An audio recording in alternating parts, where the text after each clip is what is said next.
I just wanted to say thank you to everyone. I'm sure you can imagine how difficult of a decision this was for me to decide to speak out publicly, and the support I've received has confirmed to me that I did make the right decision, and of course, it was very much needed given the severity of the problem that's sweeping the country right now in terms of gang stalking and Boys to Skull. So I just wanted to take the time to say that.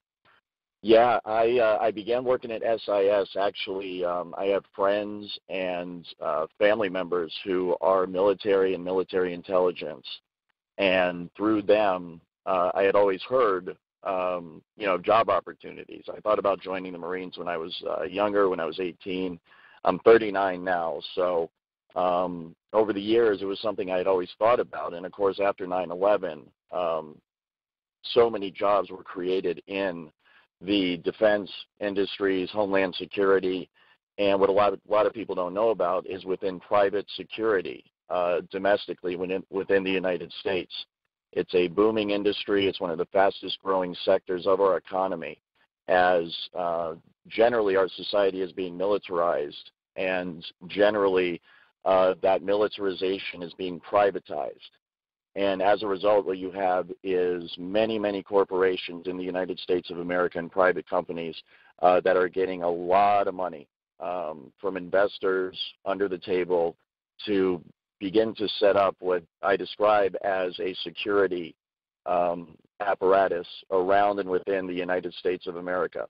And it is in that context that I heard of the opportunity to work for security industry specialists in Seattle, Washington.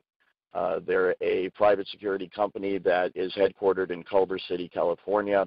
And through a friend, I heard that SIS was hiring. I heard they were hiring for security specialists.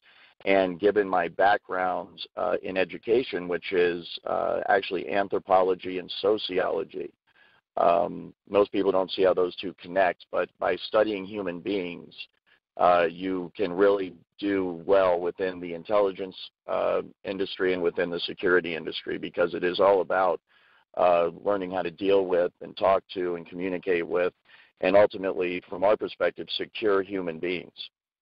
And so it was through friends and family that I learned about the opportunity, and I started off, like everybody else, as a low-level security guard, minimum wage. I worked my way up through the company over time, and eventually was assigned to executive protection and threat assessment, risk management.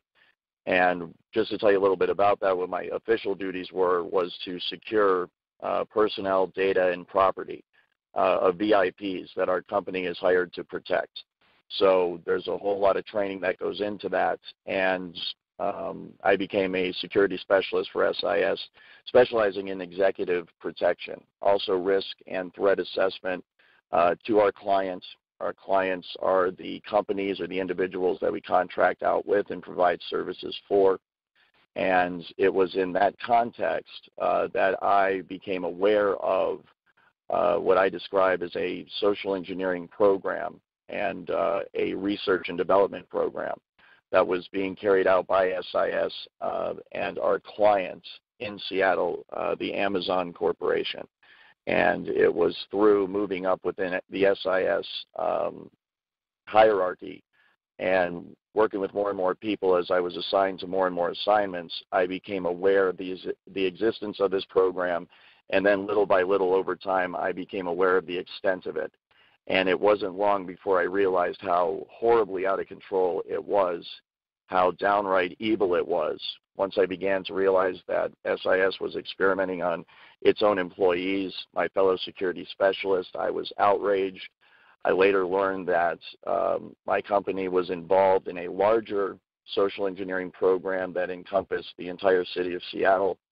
That aspect of the program was experimenting on the homeless population of Seattle, Washington, who were housed in DESC, Downtown Emergency Services Center facilities.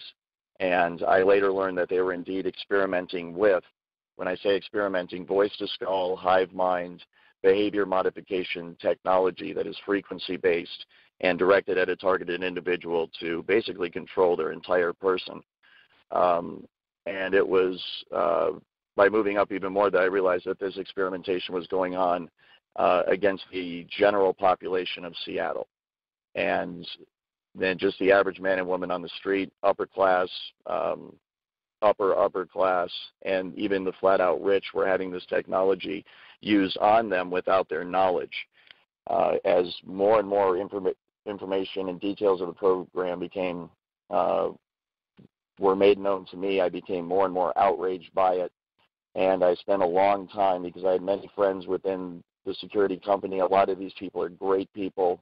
They're very good people. Not everybody involved in SIS is directly involved in experimenting on people. They're not all directly involved in gang stalking. I never was. I never partook in that.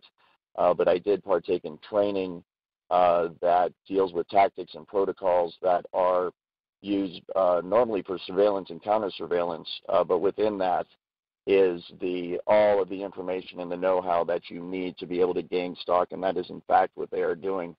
And so over time I became outraged, and I tried to play my cards right, wait for the right moment, and when I really just couldn't tolerate it anymore, when I found out just how out of control it was, I decided to object to my superiors in person. But within SIS specifically, what happens is they are experimenting on their own employees.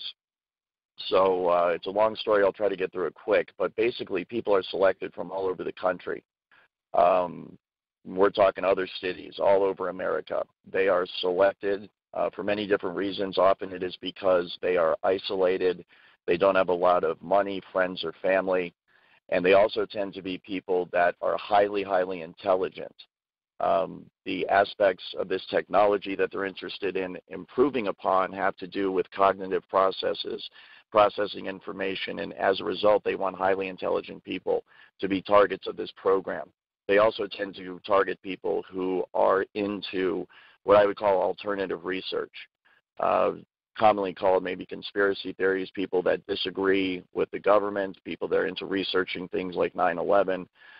Also, they are interested in people that are interested in technology. I have found a high percentage of targeted individuals to be people who either are interested in or have information on highly advanced technologies, usually having to do with directed energy weapons and frequency weapons, the exact kind of weapons that we're talking about here that are used in voice to skull, and behavior modification, the works. There's many other aspects to the technology. But once these people are selected, they will have the entire gang stalking / voice to skull program run against them. This is detailed in my article. But they will be organized stalk. They will have career sabotage programs run against them to ruin their job. They will have character assassinations campaigns run against them in their neighborhood. They'll be isolated from family and friends as those individuals are turned against them. And they will be isolated slowly over time using the technology itself, as many of the people freak out, understandably, when they at first don't know what it is. Oftentimes, they end up going to psychiatrists, and false diagnoses of schizophrenia, manic depression, delusional, paranoid are rendered against this individual. And it turns out that that's a loophole in the law that they are using to take away people's constitutional rights, as once you are deemed mentally unfit to care for yourself, i.e. you're depressed, delusional, paranoid, etc., they use that, the state or the federal government uses that as an excuse to come in and say that they have to care for you.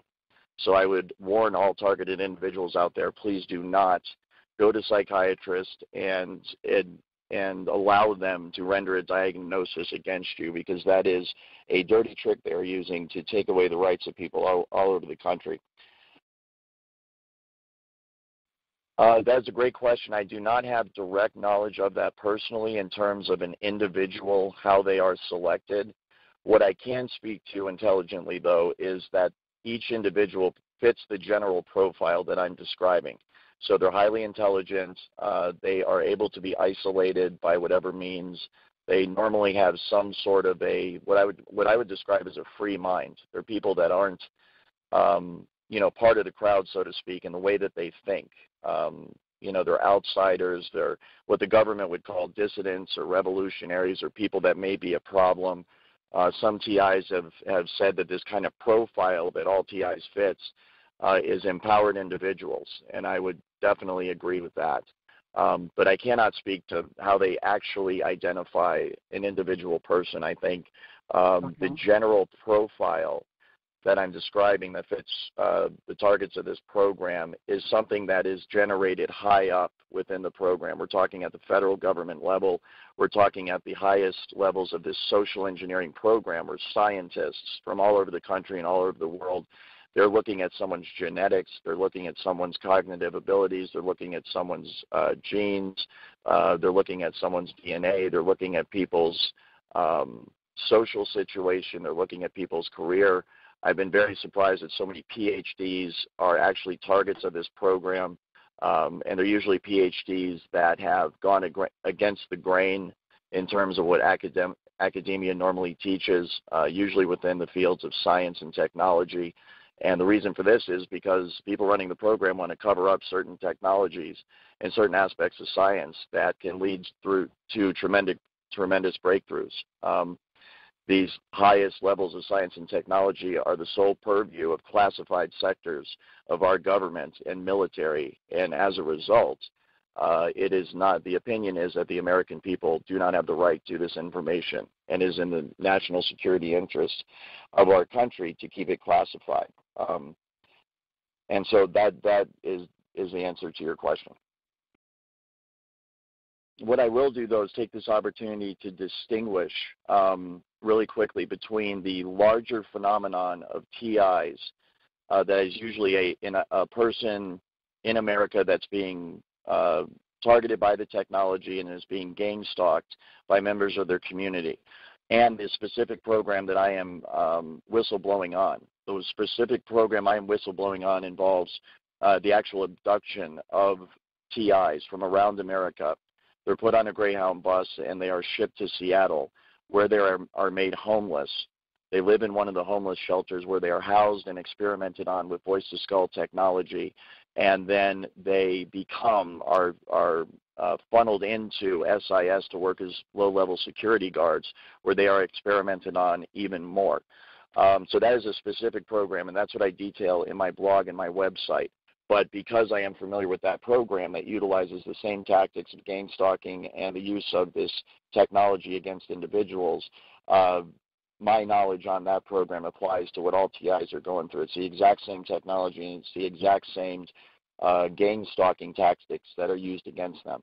In terms of numbers, I know that there are right now at least 300 to 400 individuals in downtown Seattle that have been abducted from all over the United States, brought to downtown Seattle, and are being housed in DESC, Downtown Emergency Services Center, homeless shelters, and being experimented on 24/7.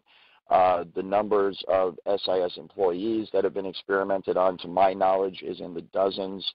That's all I have direct knowledge of, though, about 24 to 36. And then nationwide, the estimates in terms of targeted individuals who still maintain some manner of autonomy and freedom and have not been brought to Seattle or enslaved completely by this, the estimates I have heard is anywhere from 1 to 2 million at the moment, and we're talking full-blown TIs that get the technology and are being gang-stalked 24/7.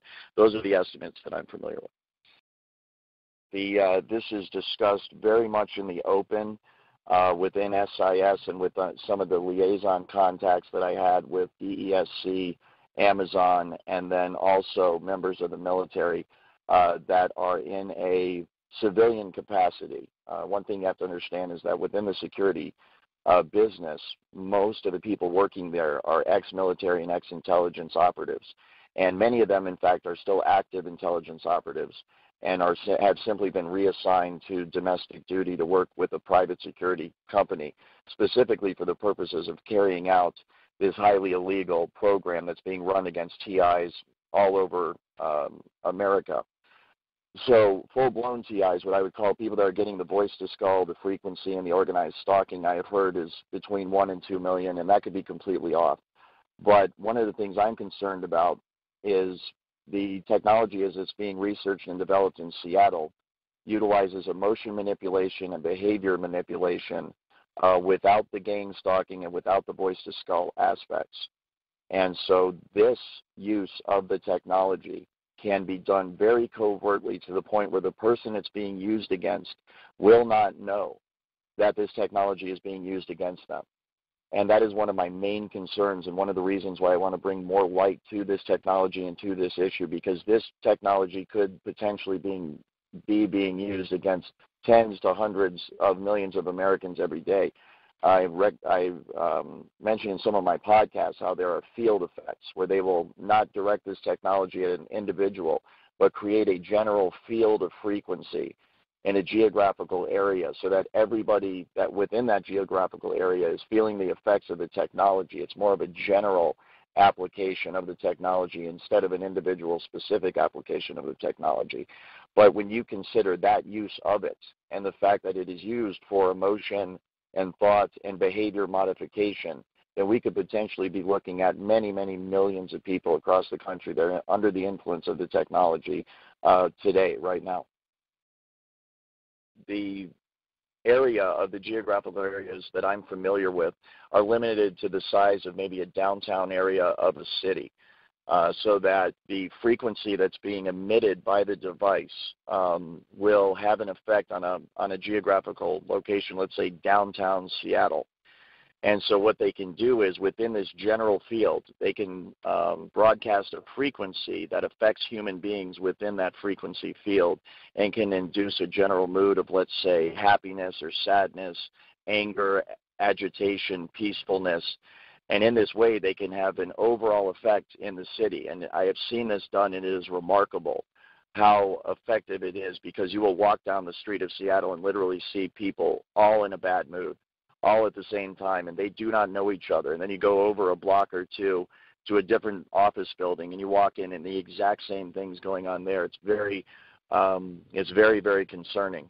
So within that, then, that overall bubble or area of frequency where everybody, let's say, is in a bad mood, they can still inject what would be a individual-specific frequency to the targeted individual themselves, let's say the homeless person in Seattle that's being experimented on 24 hours a day.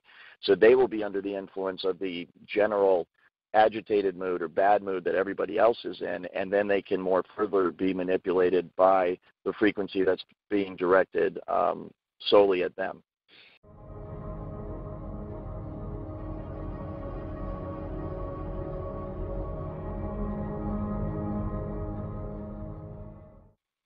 Absolutely, yes. That is exactly what the people running this program have in mind in terms of application of this particular feature. It is to, or at least it can be used to induce riots, for example, or stop riots. It could be very, very dangerous, and it's a great point you bring up about traffic patterns and auto accidents.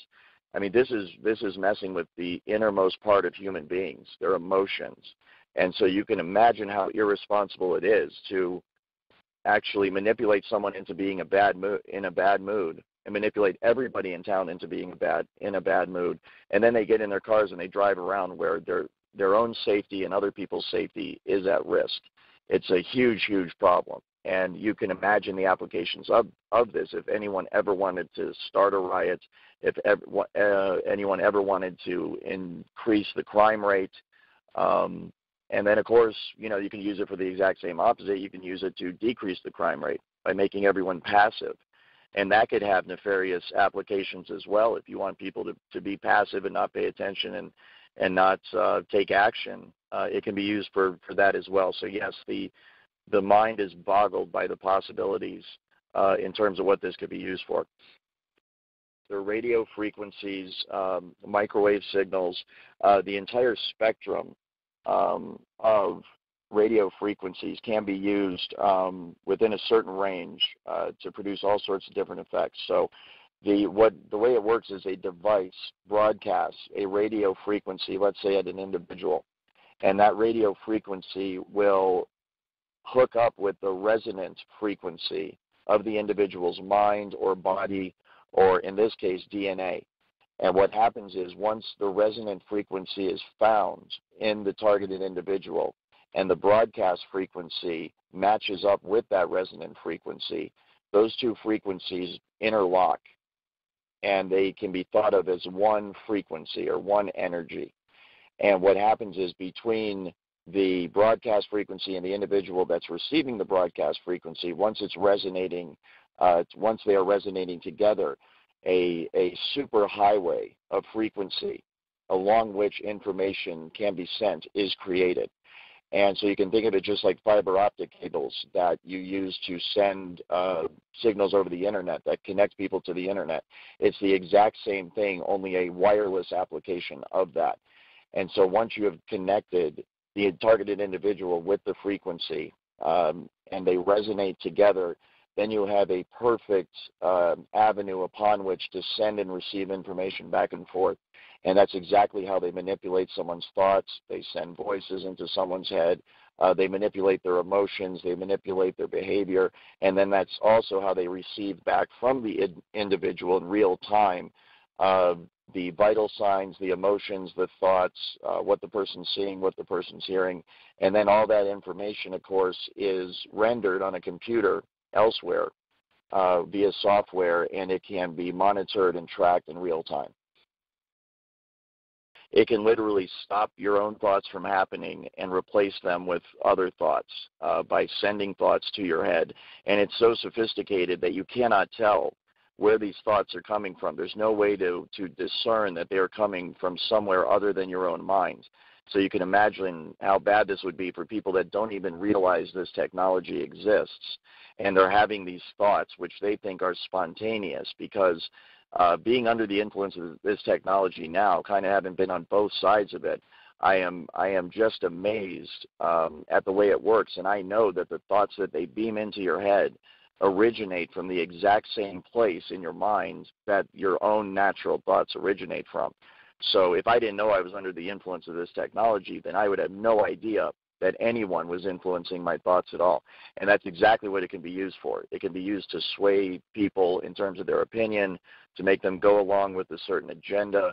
It can be used to turn groups of people or individuals against each other for whatever purpose.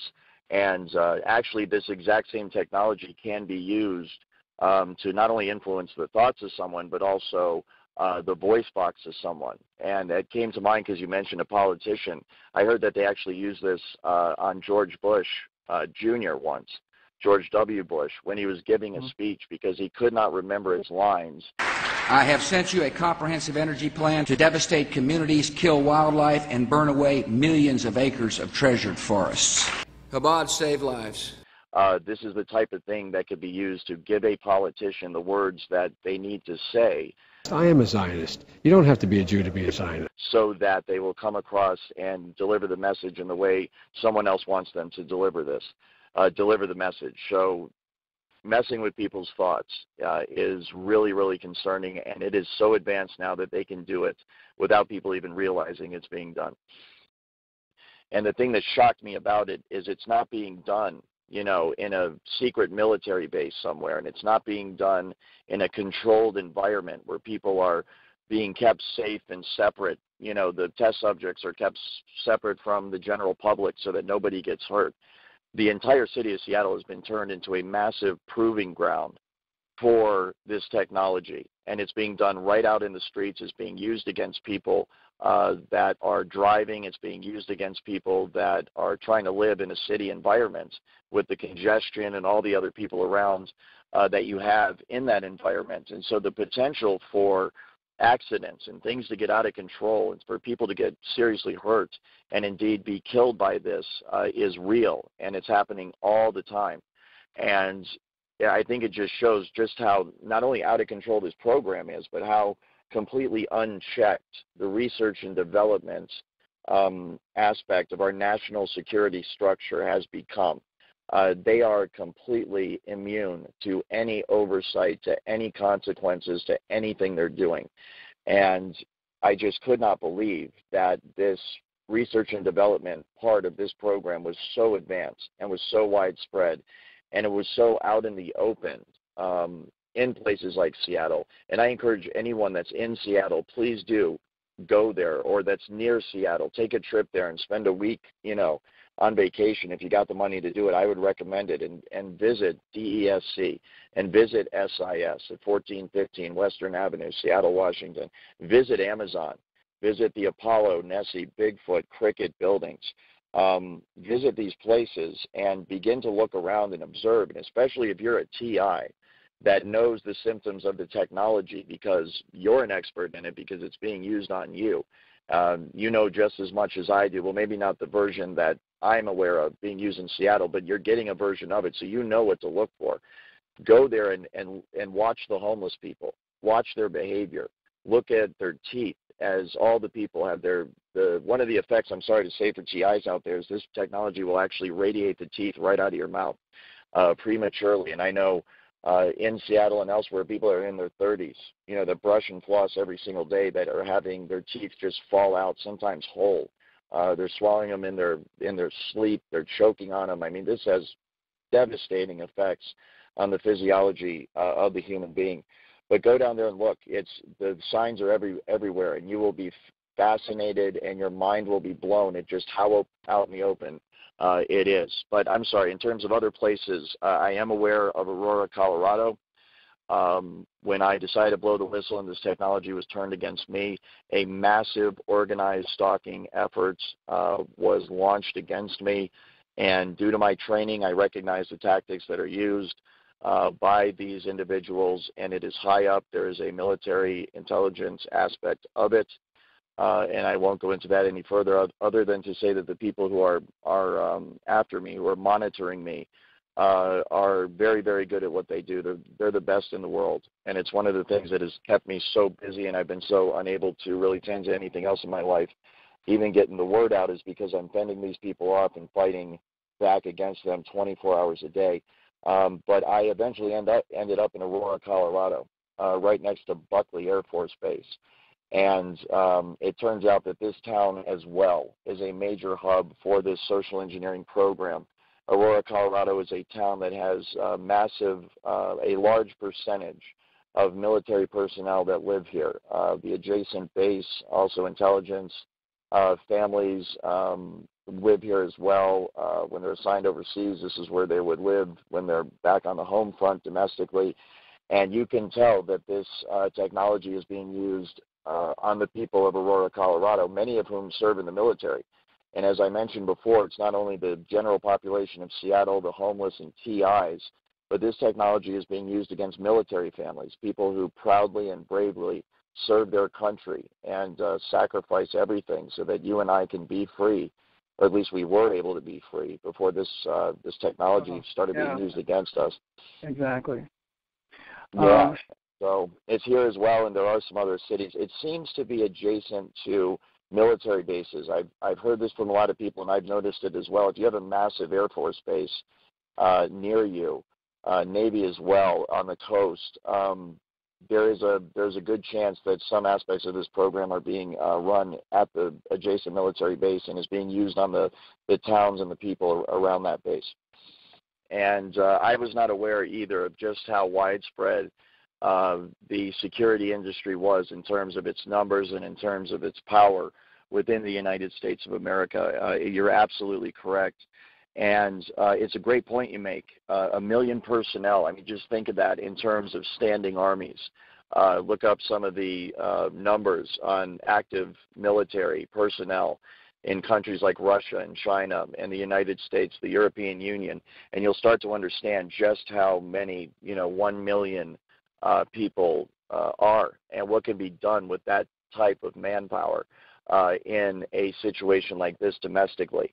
So one of the things I think that is an advantage of the security industry, number one, it's private. So if you were going to roll out an army of gang stalkers across the United States to mess with people, to track people, to surveil people, to follow people, and to make their lives a general hell to live every day, then you would have to do it covertly. You would have to do it in a way that is not noticeable to the rest of society. And in fact, the tactics that are used by private security companies and gang stalkers at large are specifically designed to avoid detection, not from the targeted individual, but to avoid detection from the general public. And so it's a very interesting surveillance situation. It fits right in with other surveillance situations where they want the targeted individual to know that they're following them. And so in a normal surveillance situation, you do not want the person you're following to know that you're following them. They actually want the TI to know they're being followed because it has the maximum psychological impact. While at the same time, they need to do it in a way that your neighbors and your friends and your coworkers and your family do not know that they are doing this to you, because the entire point of the program is to convince everybody else that the TI is crazy. And so they need to surveil you and gang stalk you in such a way that other people don't notice that they're doing it. And so what happens is, I was actually with a friend when we were driving from Seattle, and I decided to leave. It was one of the last friends that I was able to have before this massive organized stalking campaign completely destroyed my life as well. And now I'm completely isolated as well. But I was driving with a friend, and we were being followed by people, obviously gang stalkers and military intelligence in my case. But they drive in regular vehicles. They're in modern trucks, SUVs, sedans, every kind of car. Many of them are Chevys. And if you're I think a lot of TIs have noticed this as well. Chevy seems to have some kind of a deal with these security companies. And I know, for example, my security company purchased most of their vehicles from a particular car company. So these are some of the things I noticed. But we're being followed by these people, and what they will do is the otherwise unmarked car will have military stickers on it. They'll have license plates that say Air Force. They'll have stickers that say Marine Corps or Army. And generally the personnel as well fit a general description. A lot of them have tattoos. A lot of them are young. A lot of them appear to be, very young, maybe a military type of a look, only with kind of a gangster type of a vibe to them. And I think that's for the purposes of intimidation. And I know that is one of the psychological aspects of what I learned at SIS in terms of gang stalking is the image you're projecting is very important. It is scientifically planned down to the last detail to have a very specific psychological effect on the target.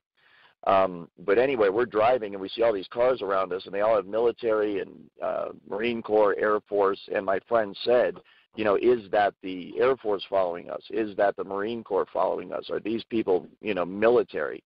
And it's a very good question. And they are trying to give that impression that who's following you is active military.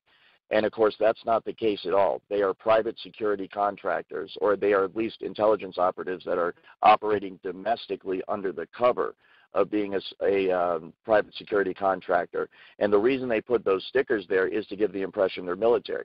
And so what you have a lot of times, the way they get license plates that say Air Force engraved on them is they are former Air Force. The way they get some of these insignias on their car, they are former Marines, and they are now retired. And after active duty, a lot of them need jobs, and they are being hired by the thousands each and every day to staff private security companies all over the country.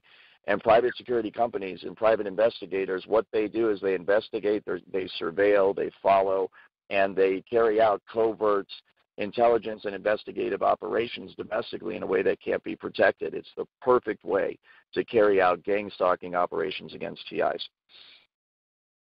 And the number one rule in intelligence work and in security work in terms of at least people that are going to be surveilling the public is to remain undetected. And so in terms of a profile, they go out of their way to hire people of diverse ethnic backgrounds, each gender, all age ranges, more or less. There's obviously limitations if you're too old to be able to follow people on foot. But I've noticed a lot of the mobile details, a lot of the mobile assignments will be carried out by the more elderly of the private security contractors, because they can't be operating in an inner city, for example, on foot, walking up hills and so forth. People with disabilities as well cannot do that, so there'll be mobile units. Static and mobile units are the two basic units you have within private security, and then they're assigned to different assignments. But yeah, as far as the profile, they are ex-military, they are ex-intelligence, Many people, like myself, have no ties to that, but they start off low in the company as a security guard, maybe executive protection, maybe risk threat assessments, maybe they have an IT background, so they get in that way. And then they're trained little by little to be led into the gang stalking and kind of the covert aspect of the company, which is involved in this social engineering program domestically to target TIs. And so what you have is, in terms of a street gang stalker, the kind of people that will have constant contact with the TI on a regular basis for the purposes of being known as gang stalkers to the TI, they will have a certain profile physically. The men will often be very strong. They work out. They're buff, for lack of a better term. They will have a generally intimidating demeanor. Although when you talk to these people, of course, they could be completely nice, very, very decent people, most of them. They're doing their job, and I don't think there's any way they have to get out of it, because they all know if they come forward and they say something, then they're going to get gang stalked as well. And unfortunately, I'm proving that by the way that I'm being targeted and gang stalked, and the technology is being used against me. But this is the general appearance that they give, and so it's to be intimidating. And there's a very fine line between kind of the military intimidation and what you would call a gangster or a thug intimidation. And both aspects, of course, are there on purpose, and gang stalking has been designed specifically to have both aspects there. They want you to believe that your country hates you. They also want you to believe that you're in great danger all the time. And the thug, gangster aspect of the vibe that they're giving off is there specifically for that reason. And so you can start to see how psychologically this is going to have an effect on someone very, very quickly. If they're under the impression that the military, their own government, and then a bunch of thugs are following and chasing them around the country, it has a devastating psychological effect. There is a precedent, I will say, that I'm aware of for hiring people that have displayed a certain moral ambiguity concerning certain issues. For example, within certain private security companies in the Seattle area, there are a lot of ex-LAPD. In fact, when the Rodney King riots went down and a lot of the scandals that went on in Los Angeles, the LAPD went through several stages of reform, and anybody from LA, of course, will remember this. And the people that were forced out of LAPD ended up almost exclusively going to work for private security companies. So you can imagine the types of characters that ended up in private security companies when the LAPD didn't want them anymore. Also, people that have criminal backgrounds are often coveted for gang stalking type of assignments. The reason for this is that they do not mind, obviously, mistreating other people. They have what could be called a criminal mentality. But it's also important to note that despite the unsavory characters that are within this, the entire point of it is a hands-off policy. And this is very, very evil the way they're doing this. So, I mean, not in any way defending them. I'm making the opposite point. The hands-off policy is in place by private security companies and gang stalkers, the federal government, and everybody else involved in this, specifically to have the excuse and say, we didn't actually physically harm this person. We never struck them. We never shot them. We never hit them. We never did any physical harm to them.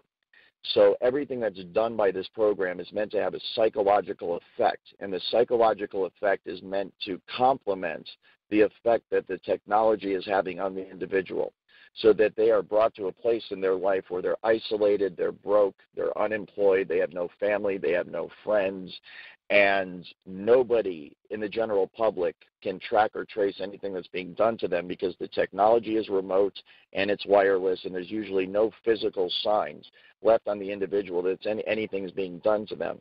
And the interaction with gang stalkers within the community, there is no physical evidence that any gang stalking ever went on. They are specifically instructed, do not slash anyone's tires. Don't, vandalize their house. That is not the point of the program. The point of the program is to have maximum psychological effect and leave the minimal amount of evidence. And so you can see how this hands-off policy, and this is a standard term that's used within the private security industry in terms of what security guards and security personnel are supposed to do in terms of a threat. You are supposed to maintain a hands-off policy at all costs until you absolutely must intervene physically or with use of force. And so that's kind of an industry term that's been adopted by gang stalkers as a hands-off policy against the TI, so that when that person ends up in a hospital or ends up physically deteriorated, they can't turn around and blame the gang stalkers because they were never, quote-unquote, touched or physically harmed by them, even though all of the harm that's done to TIs is done by the gang stalkers, it's done by the federal government that endorses this program, and it's done by the technology. And therefore, the gang stalkers, the technology, and the federal government is liable and responsible 100% for everything that's been done to the TI. Nobody advertises, on Craigslist that we're hiring you to harass and torture people. It's just not done. And I can speak personally for myself, and I can speak personally for the people I worked with at SIS, that when you do first find out what's going on, you are disgusted by it. You cannot believe that this is what's going on. There is also a very quick, almost a peer pressure-induced acceptance of it that causes you to say, this is pretty cool. And I'm just being flat out honest here about the psychology that's going on within these people's minds. It's pretty cool. We're part of the group. We're part of the massive army of people that is going to be okay no matter what, because we're on the right side of this, because we're the people with all the power. We're the people that with ties to the intelligence agencies. We're the people with ties to the government. We're the people that are going to be okay no matter what, because, we are willing to violate the law to get away with whatever we want to get away with. And our superiors and our bosses are as well. So as long as we make them happy and we do our job, we're going to have a pretty good life. And I can tell you that this is exactly what is done to people almost immediately upon the revealing of what is really going on. They are offered a series of incentives. They're offered, first of all, acceptance into the group. They're offered acceptance into what will be the future of America, that you will be set, you and your girlfriend, or if you're married, you and your wife, your husband, your children are going to be taken care of.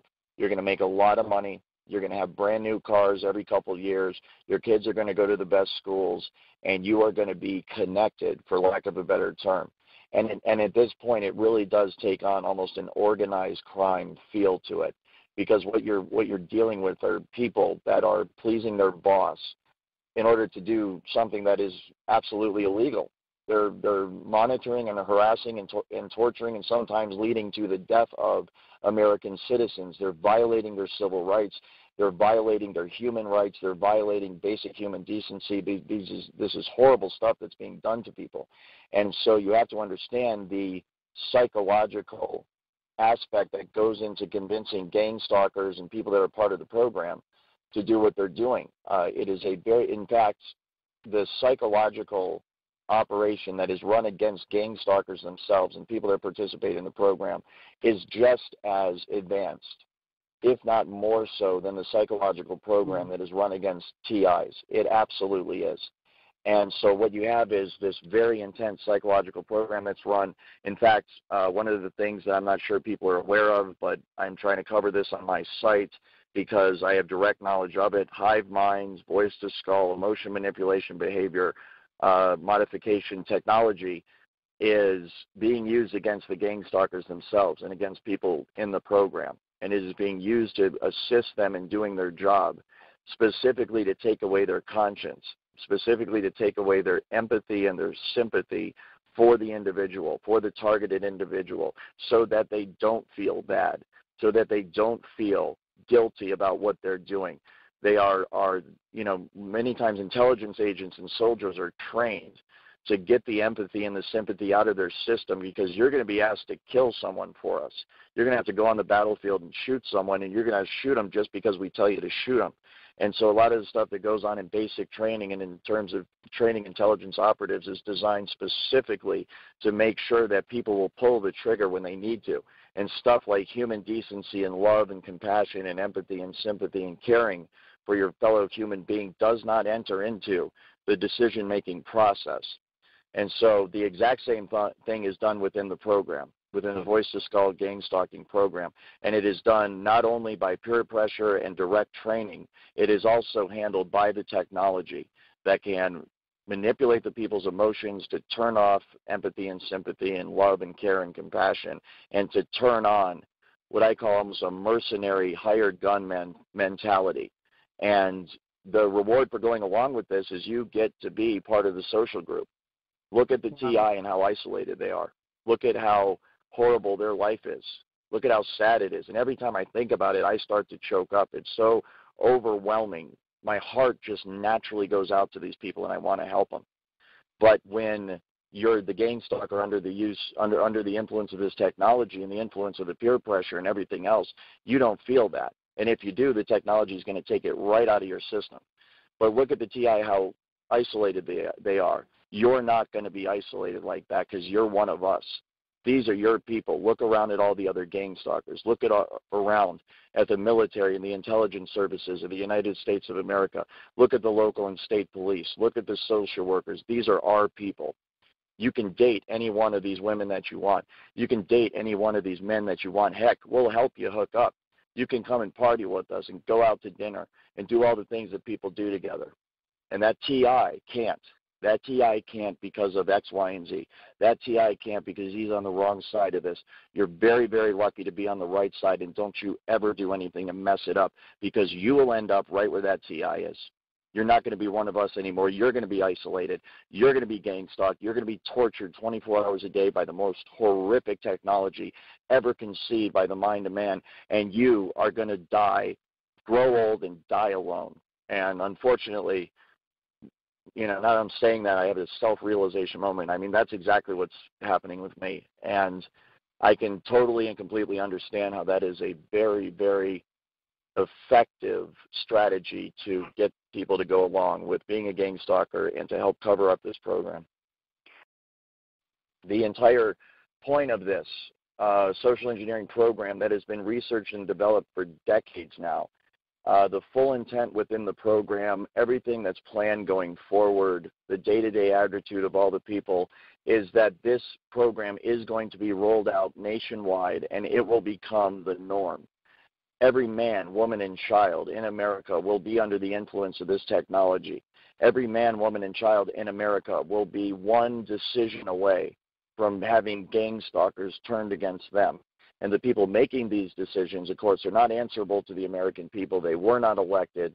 They did not pass any test or go through any gates of initiations to prove that they're worthy to have this responsibility.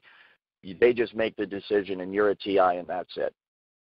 Every single man, woman, and child in the United States of America will be under the influence of this technology. And as you can see, going forward, what's going to happen is a dividing line is going to be drawn in America.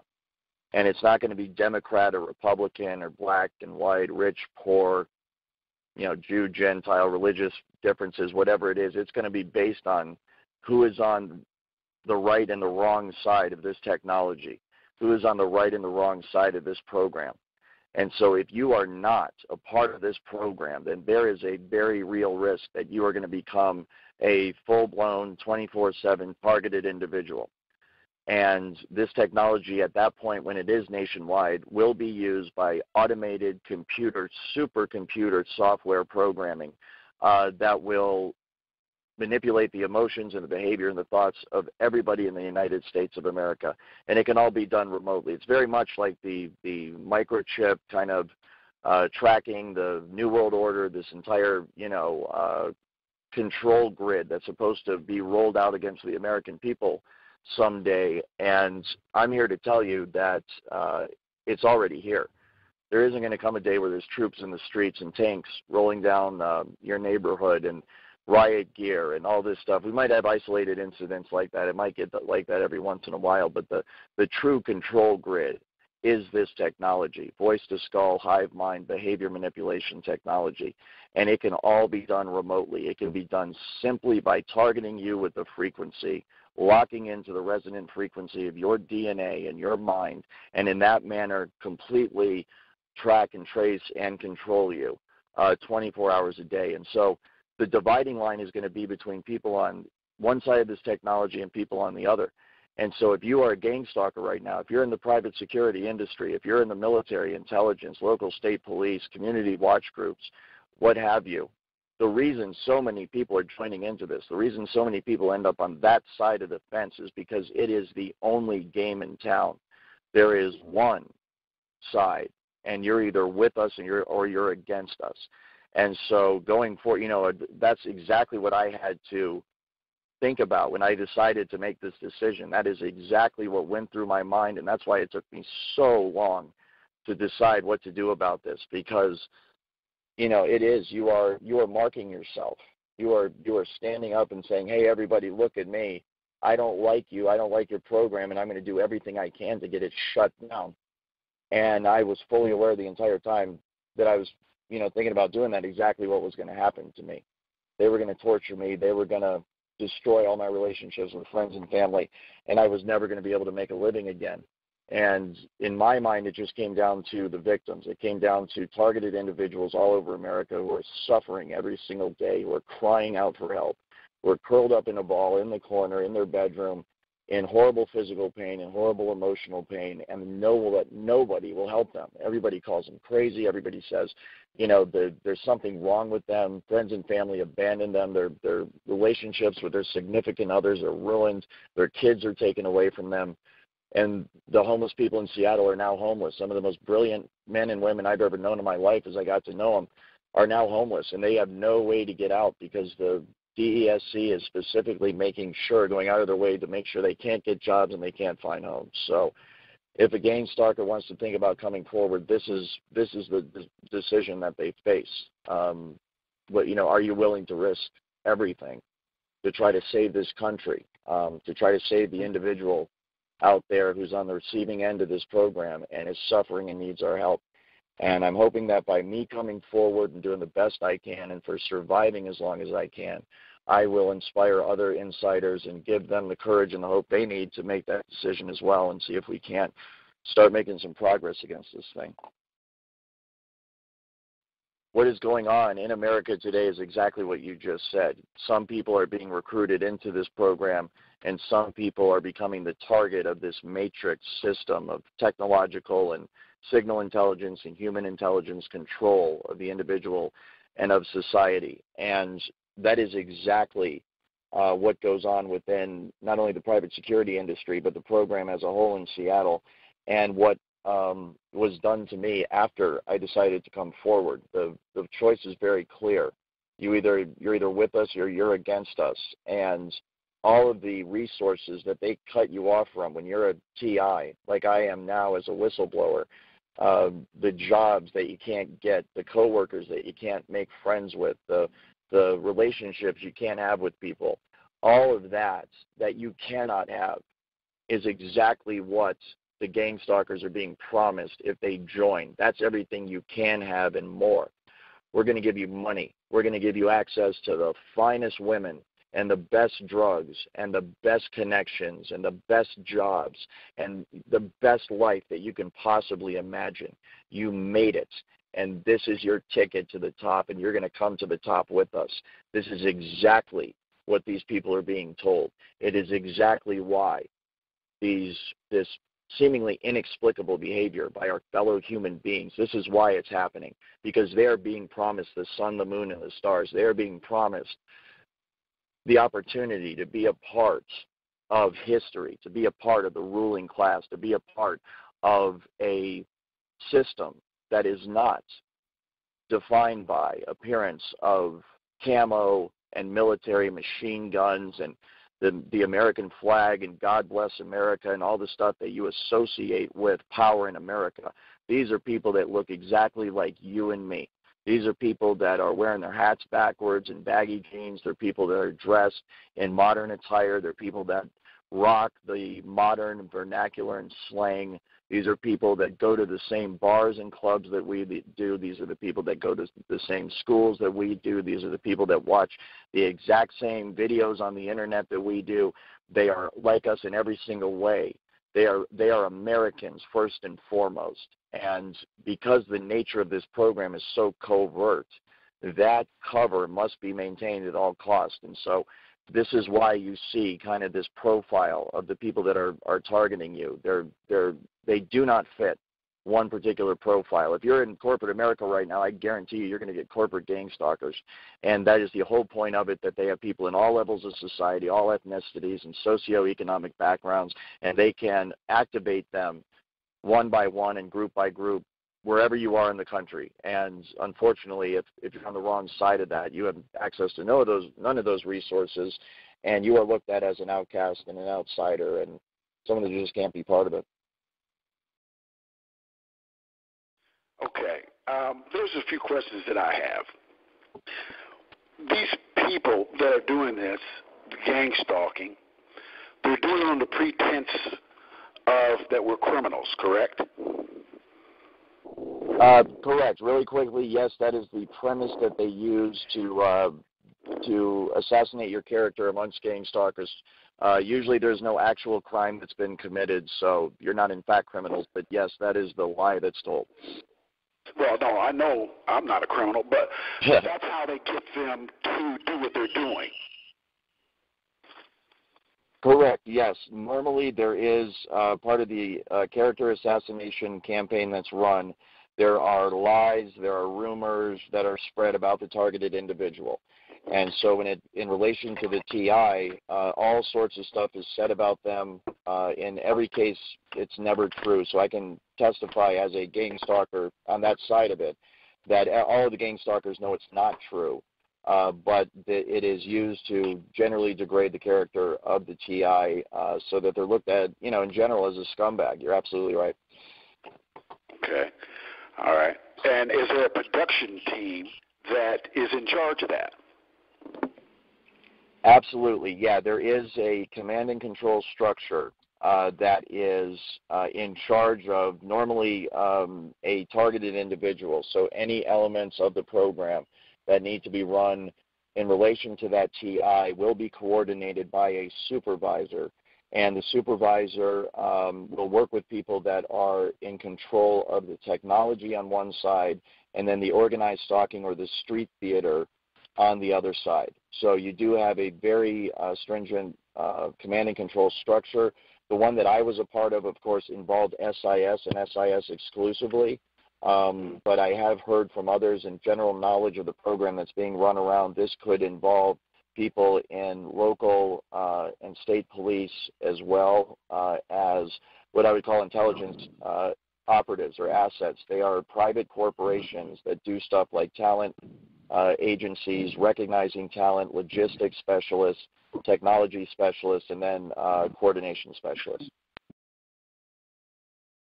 I just wanted to make one mention of something I see happening up here, and it has to do with the police stations here are now putting in mental wings for the mentally handicapped instead of private institutions or anything like that. I don't know if that's happening anywhere else, but that was very creepy to me. In the major police stations, they are putting in mental wings.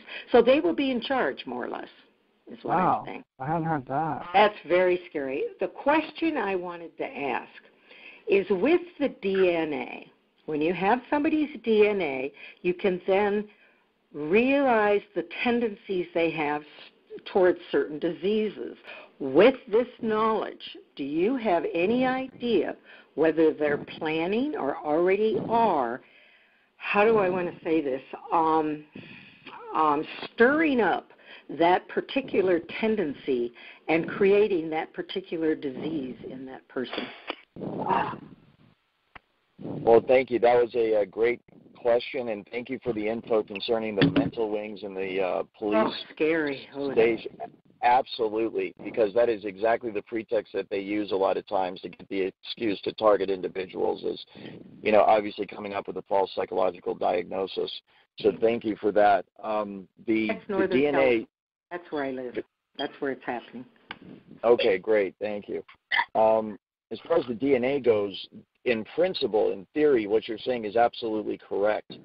Frequencies can be used to manipulate someone's DNA and then help to bring about what is a otherwise natural tendency within their genetics. So I can confirm that that's true, and I can confirm that within the scientific research community, that's being done right now. There's DNA-based research that's being done normally to cure diseases, obviously, but if it can be done to cure diseases, then certainly someone with more nefarious goals in mind could use it to engineer diseases and to bring things about. So that is absolutely a major concern, and I think that's one of the reasons we have to get a hold on the entire research and development apparatus of this country, the entire program, the way things are done in secret, and scientific advancements are siphoned off for military and intelligence purposes first, and then everybody else gets them. And the problem with that is exactly what you said. Isn't being done yet? Not that I know specifically, no. I cannot say that I have direct knowledge of that. What I can say, though, is that Amazon has billions and billions of dollars invested in a program that is used to study just those things. So if we wanted to find out who might have that knowledge, Amazon might be a good place to start. And I think you indicated that they won't hurt us physically or vandalize or sabotage our property, but I've had all of the above. I've literally been systematically maimed through workers' comp medical procedures. My entire back, my spinal column, from my skull all the way down to my tailbone has been sabotaged.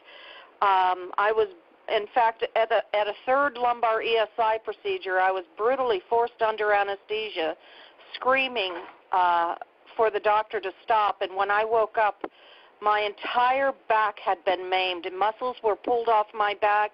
I had injections throughout my back, my neck, my shoulders, injections into my liver, into my esophagus, all the way, I mean, prolific damage. I'm now disabled. So is that part of the military government experimentation, or was I placed there? Do you think, can corporations like insurance carriers or employers place their people into these programs? Absolutely, yes. And Cece, I'm very sorry to hear about your condition and everything that happened to you. That is horrible, and I can't imagine the pain that you're in. And I do want to just clarify in terms of the hands-off policy, I am in no way suggesting that these people do not harm people physically. I'm speaking about obviously what is a general rule and a general outline that people follow. With specific people, they could very well cross lines and borders and do that sort of thing. In terms of the medical, this was done under surgery, so it could be that the doctors you were under the care of were very much not concerned at all with your well-being. It sounds like they really messed up the surgery, and when you woke up, you were worse off. Intentional. This happened over a period of a year and a half, and it just kept getting worse, and I couldn't figure out why I kept getting worse until the last lumbar epidural, which was the third one. Even the physical therapist maimed me, but I had already filed a complaint at the California Physical Therapy Board, which was completely treated with disregard and disrespect. So I know that the state of California is involved in my stalking and the crimes that have befallen me. But I'm also hit with directed energy weapons. I get the dream manipulation, the dream interrogation. By the way, the dream interrogation has been a lot about my medical history, have I ever hurt my back before, how I was hurt at work. So that's why either they want me to believe that my employer and the defense in my workers' comp claim is behind this, or I don't know what, because it sure seems like that's what they want me to believe. So I'm going with it, although I am a whistleblower, and I blew the whistle on a previous employer a few years ago as well, and he told me that he had friends in high places that could make my life very difficult. And shortly thereafter, bizarre things started happening at my home, and at other places of employment. And that was before I ever got injured at work. But I don't know. I often say, God, I hope you don't let me die before I know who has done this, who is behind all of this garbage. So anyway, I believe that my targeting is corporate driven. And we that know makes sense. Yes. And we know that the United States is a corporatocracy, so it makes sense. And you say that Amazon, what do? They offer up some of their employees as part of the protocol or the programs? Absolutely, yeah. They actually have They have dedicated entire buildings for the purposes of experimenting on their own employees and SIS employees. But absolutely, what you were saying in terms of California officials and them being involved, those are exactly the people that would be in the program in place to mess with a targeted individual like yourself. So that definitely makes sense. You want my supervisor's name and guilty parties? Is that what you said?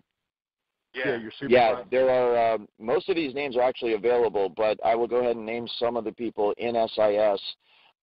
Zimmerman, Brenninger, Venturini. CEO is John Spisak. In what capacity? S-P-E-S-A-K.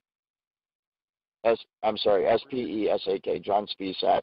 And the command and control structure is such. There is a Dennis P. Hatton that is a watch commander that I worked under. The command and control structure is such that the direct supervisor, is contingent upon your assignments. And this is one of the ways that I think is an interesting point with how they kind of compartmentalize the programs within SIS and companies like this so that other people don't find out about it. There is not a company-wide command and control structure. There is a assignment-specific command and control structure, so that when you are assigned to a specific assignment, you have an immediate supervisor that you report to, and that's it. And so the one supervisor, for example, might only be overseeing 2, 3, 4, 5 security specialists at a time. And so you have all these little cells within the company that are completely cut off from each other so that the lines of communication and information do not flow between different aspects of the company, so that they can compartmentalize and keep classification on certain information that they don't want getting out. So I worked for many different people. I was assigned to many different assignments. That was a very good question because it shows how it is organized. You were talking about how they tried to make everybody into being a scumbag, so to speak, and but most of the people I've spoken with are women, and there's women that are beautiful and attractive. There's women that could be your grandmother, and you say they try to make everybody, come up with some stories or whatever. How do they hurt women and grandmothers and kill people's pets? Isn't that horrible? Yeah. Well, first, thank you for your kind words. And I do want to say that I have heard estimates up to 70-75% of targeted individuals are, in fact, women. And it absolutely breaks my heart because I can't understand the mentality of men or women as well that would actually prey on and torture and abuse a woman, a single woman. It's just horrible. These people have children, and you're absolutely right. They're tearing families apart. They're doing it to children as well. It's completely out of control. But in terms of smear campaigns, character assassination, what they have is thugs. And perhaps, there are elements of this that even I'm not aware of. But I am aware, for example, that my life has been threatened. I am aware that people are killed within this program all the time. And they bring in highly trained specialists to do that. They usually have intelligence connections. So in terms of the real dirty work that's done, there are people within the program that are capable of doing that, and they do it because they get paid a lot of money, and they do it because they've been guaranteed by the higher-ups in the program that they're going to get away from it. What I can speak to is the involvement of defense contractors in general. I have heard, of course, through people like Karen Stewart, that Lockheed Martin does employ organized stalkers of their own in 47 of the 50 states. I have not been able to independently verify that with my sources, but it certainly makes sense. What I do know for a fact is, of course, defense contractors are involved in the research and development of the technology going back decades. And if anybody wants to learn more, I would suggest looking up patents into things like microwave auditory effect, the voice to skull, the behavior modification, frequency weapons, directed energy weapons. Go back to the work of Nikola Tesla and look on down the line throughout history to see who the scientists were that were working on this, and then see the connections that they had to certain aspects of the military-industrial complex of our country. So defense contractors are involved. I am sorry, though, I don't have direct knowledge of Lockheed Martin. Are you aware of any antenna arrays that are doing the broadcasting? This is interesting. I'm glad you brought it up. It is one of the most classified aspects of the technology in terms of my knowledge of it and the average security specialist knowledge of it. You have things broken down basically into a technical department and what I would call a personnel department. Personnel handles the actual monitoring of the technology and the gang stalking. You then have the technical side that monitors the infrastructure, the actual building of devices, antennas, cell phones, towers. So I do not have direct knowledge of that.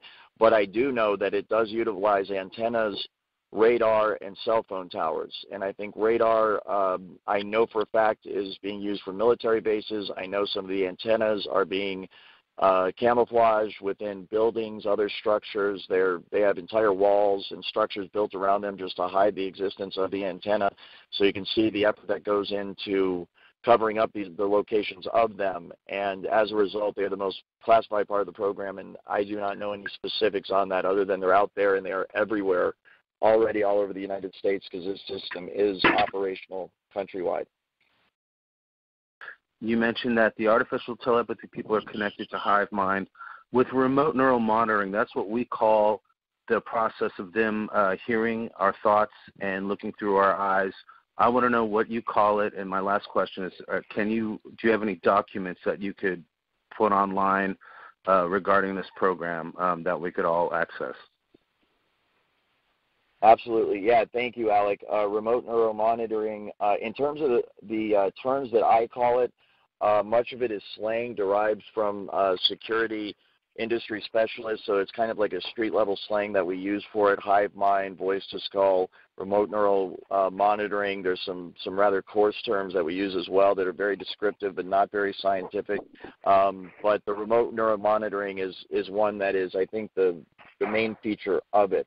That they are able to get the information from people. And so that is the aspect I think that is going to be used very covertly against everyone in the country, to read people's thoughts, to see what they are thinking, and then determine whether or not they're a threat to the power establishment or to the individual motivations of companies or local officials or whatever it might be. Also, thank you for the information. I spoke with you earlier, and I really appreciate your help on that. In terms of documents, I do. I also have people that I am in contact with within the industry, potential allies that are sympathetic to our cause and are behind the scenes waiting for the right moment, that are behind the scenes hoping that the general public will become more aware of this issue and will give them the impetus that they need to start to move behind the scenes to make progress against it. There are a lot of people that are against this program and that support TIs, but they are in highly, highly classified positions. They are threatened if they speak out, and they also, of course, have family and friends to think about. So we do have allies there, and I do have documentation, and I am planning on releasing it. I do not know when, because I'm also planning legal proceedings against the federal government and possibly my former employer, DESC and Amazon, and my lawyer is advising me at this point not to release that, but depending on how that goes, very soon I may be able to do that. I had a question. Do you see yourself as stepping up and testifying for some of the TIs that are gathering evidence to go to court? Absolutely, yes. I would be willing to help anyone that is bringing legal proceedings against the program or against the government. That is my main goal in coming forward, is to attack this from a legal perspective, and I would be happy to lend my testimony or my efforts to anyone that's pursuing that goal. Okay, one other thing really quick. Are you a victim of V2K? Yes, I am. I am a victim of V2K, emotional, the works. I have got a beta version, I believe, of what is going to be rolled out against TIs in the next couple of years. My company was involved in a research development program of kind of the next generation of voice-to-skull and the frequency weaponry. And because I knew these people and I decided to blow the whistle on them, they gave me the most nasty version of it. It is highly, highly advanced. It's one of the reasons I've had a lot of problems getting relief myself, is because I'm dealing with something that is, I think only the military would have and know about in terms of its advanced state. So yes, I am getting all of it 24 hours a day. I'm currently homeless. I've tried 5 other jobs since I resigned from SIS, and I'm under constant torture, surveillance, and gang stalking 24 hours a day. Well, what sort of things are you getting, V2K? What kind of things are they telling you? That is interesting. The main one that they repeat all the time is, please be quiet, in not so nice terms, or we're going to kill you. They tell me that everybody is against me. They tell me all sorts of stuff. One of the people, the lady that mentioned that the state of California was involved with her medical problems where she messed up her back, and the voiceless call was telling her that it was her corporation or the company she was working for. I hope I get that right. But that's what they do. They beam into people like me's heads all sorts of stuff to try to turn people against each other, to turn companies against each other, individuals against each other. And so what they do to me, I think, is very similar to what I've heard from a lot of TIs. They'll turn TIs against their family. They'll turn family members against TIs, for example, and coworkers, and that's what they're doing with me. They're trying to manipulate me. They're trying to turn me against former employees, employers, people I used to work with, family members, friends, people I'm meeting online, and it's just a constant 24/7 back and forth. Don't trust this person. Do trust that person. Don't trust this person. Do trust that person. Don't you dare try to work again or we're going to kill you. Don't you dare try to contact this person or we're going to kill you. Don't do this or we're going to slander you and smear all sorts of stuff all over the papers. We are very disappointed in what you decided to do. They have been sending stuff into my dreams as well. It's constant 24/7, and luckily because of my training, because I know all aspects are technology-induced, and because I have a bit of training in gang stalking as well, my response to it is always, number one, I know who it's coming from. I know who these people are, so I'm not listening to any of it. I go out of my way to judge things for myself and come to my own decisions. And then when it comes to gang stalkers, I just gang stalk them back. I'm only one man out here, but I try to take them on and fight fire with fire and stand my ground and just at least try to maintain the status quo so I don't slip further down into the darkness, so to speak, where they're trying to put me.